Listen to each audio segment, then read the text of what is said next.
Commentaire de saint Thomas d'Aquin sur l'épître de saint Paul aux Philippiens, chapitre 1er, verset 22 suite.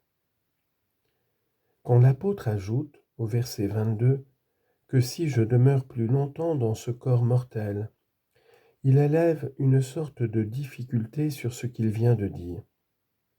D'abord, il énonce cette difficulté, ensuite, il en donne la solution au verset 25, c'est pourquoi j'ai une certaine confiance. La première partie se subdivise. Saint Paul expose d'abord la difficulté.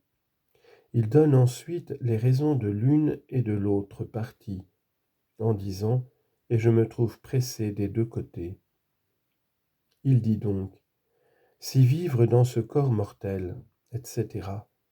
Il est certain que tant que je vis dans ce corps mortel, le Christ est glorifié. Donc pour moi vivre dans cette chair, c'est-à-dire ma vie dans ce corps mortel, me fournit l'occasion d'acquérir ce fruit de la glorification de Jésus-Christ. Il relève donc l'effet à raison de sa cause, c'est-à-dire, si la vie me procure ce fruit, à savoir de glorifier le Christ, la vie que je passe dans cette chair est donc bonne et fructueuse. Comme le dit Romains 6, 22, le fruit que vous retirez, c'est votre sanctification. Si donc il en est ainsi, je ne sais plus que choisir, ou de mourir, ou de vivre. Confère Romains 8, 26, nous ne savons ce que nous devons demander à Dieu dans nos prières. Et encore Sagesse 9, 14, les pensées des hommes sont timides et nos prévoyances sont incertaines. Mais pourquoi hésitez-vous, ô Paul ? Parce que je me trouve pressé des deux côtés. D'abord, il donne la raison pour l'un de ses côtés, ensuite celle du second. Il y a en effet dans l'homme un double mouvement, l'un de la nature, l'autre de la grâce. De la nature pour ne pas mourir. Confère 2 Corinthiens 5, 4. Nous ne voulons pas être dépouillés, mais revêtus par-dessus. Et Jean 21, 18. Un autre te ceindra et te mènera où tu ne voudras pas aller. De la grâce que suggère la charité, laquelle porte à l'amour de Dieu et du prochain. Or, ce premier sentiment qui porte à aimer Dieu tend à nous unir à Jésus-Christ. C'est ce qui fait dire à l'apôtre « Car je désire d'être dégagé des liens du corps, non pas d'une manière absolue, mais pour être avec Jésus-Christ. » Confère 2 Corinthiens 5, 8. Dans cette confiance que nous avons, nous aimons mieux sortir de ce corps pour aller habiter avec le Seigneur. On reconnaît dans ce passage la fausseté de cette opinion adoptée par les Grecs que les âmes saintes ne sont pas unies immédiatement après la mort à Jésus-Christ. Je désire qu'il en soit ainsi parce que c'est de beaucoup le meilleur d'être avec Jésus-Christ. Comme le dit le psaume 72, verset 25, « Car qu'y a-t-il pour moi dans le ciel, et que désirais-je sur la terre, sinon vous, Seigneur ? Ma chair et mon cœur ont été dans la défaillance, pour arriver à la possession du bien. » Comme le dit le psaume 73, verset 11, « Un seul jour vaut mieux que 1000 quand on le passe dans vos tabernacles. » D'autre part, l'amour du prochain porte à travailler à sa perfection.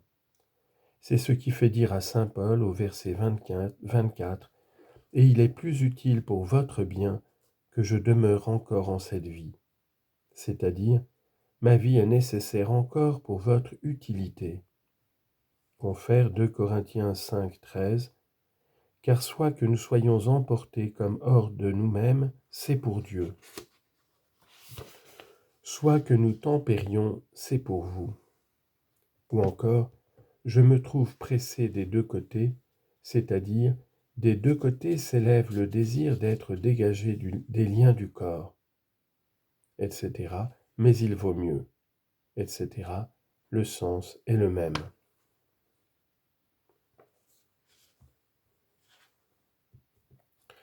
Cependant, il ne paraît pas qu'il puisse y avoir de l'hésitation. Il semble même que l'apôtre incline pour le premier parti, car le premier désir est excité en nous par l'amour de Dieu, le second par l'amour du prochain. Or, le premier est à la fois et plus relevé et préférable. Il faut répondre qu'il y a deux sortes d'amour de Dieu, à savoir l'amour de convoitise qui porte à vouloir jouir de Dieu et à prendre en lui sa délectation, ce qui est le bien de l'homme. Et l'amour d'amitié, par lequel l'homme préfère l'honneur de Dieu même à cette délectation qui le fait jouir de Dieu, c'est la charité parfaite. De là ces paroles de l'Épître aux Romains, chapitre 8, verset 38. Ni la mort, ni la vie, ni les anges, rien ne nous séparera de l'amour du Christ. Et il ajoute au chapitre 9, verset 3, j'aurais désiré devenir moi-même anathème à l'égard de Jésus-Christ pour mes frères. Parlant ainsi, afin de manifester qu'il brûle d'une charité très parfaite, comme s'il était prêt, pour l'amour de Dieu et pour sa gloire, à se voir privé de la jouissance que procure la vision de Dieu. Voilà ce qu'il a déterminé dans son choix, et avec raison, puisque c'est le plus parfait.